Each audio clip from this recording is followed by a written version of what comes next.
قرآن غالب و مہربان کا نازل کیا ہوا ہے تاکہ تم ان لوگوں کو جن کے باپ دادا کو خبردار نہیں کیا گیا تھا خبردار کر دو کہ وہ غفلت میں پڑے ہوئے ہیں۔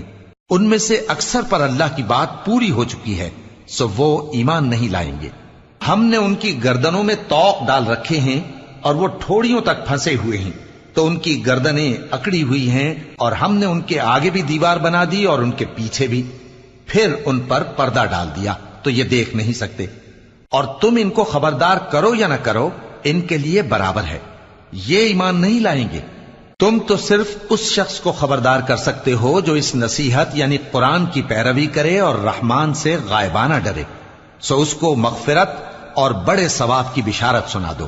بے شک ہم مردوں کو زندہ کریں گے، اور جو کچھ وہ آگے بھیج چکے اور جو ان کے نشان پیچھے رہ گئے ہم ان کو قلم بند کر لیتے ہیں، اور ہر چیز کو ہم نے کتاب